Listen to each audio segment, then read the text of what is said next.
महाराष्ट्राच्या राजकारणात कोणत्याही व्यक्ती किंवा पक्षापेक्षा ठाकरे आडनाव खूप मोठे प्रभावशाली होते.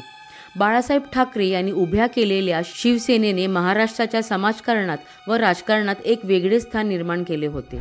राज आणि उद्धव ठाकरे यांचे बालपण, शिक्षण आणि राजकीय घडण एकाच घरात झाली. बाळासाहेबांच्या मार्गदर्शनाखाली दोघांनीही शिवसेनेत काम केले. पण नेतृत्वाचा वारसा, अधिकार आणि स्वाभिमानाच्या मुद्द्यावरून नोव्हेंबर 2005 मध्ये राज ठाकरे वेगळे झाले आणि मनसेची स्थापना केली. हा क्षण महाराष्ट्राच्या राजकारणात मोठा वळण घेणारा ठरला. पण त्यांनी बाळासाहेब ठाकरे यांच्या शिवसेनेत कोणतीही फोडाफोड न करता नव्याने बांधणी केली.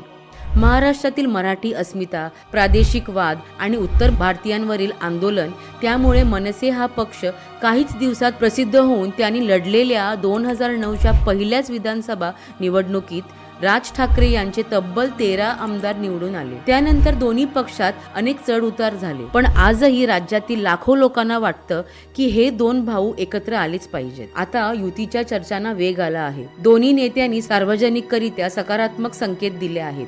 एकत्र करण्यासाठी सर्वात जास्त प्रयत्नशील असलेले ठाकरे बंधूंचे मामा चंद्रकांत वैद्य यांनी हीच योग्य वेळ आहे असे म्हटले आहे. दोघांच्या विषयी इतका आदर आणि प्रेम आहे की हे जेव्हा दुरावले तेव्हा मी अत्यंत दुःखी झालो होतो आणि तेव्हापासून मी प्रयत्न करते कधी एकत्र येतील. वारसा, कौटुंबिक नाते तसेच लोकांच्या भावनेचा आदर करून हे दोन भाऊ बंध निर्माण करतात की वैचारिक मतभेद, अहंकार, संघटनेतल्या लोकांची मते यांच्या बंधनात अडकतात हे पाहावे लागणार. कृपया तुमचे मत आम्हाला कळवा आणि तोपर्यंत चल बोलून टाक पाहत रहा.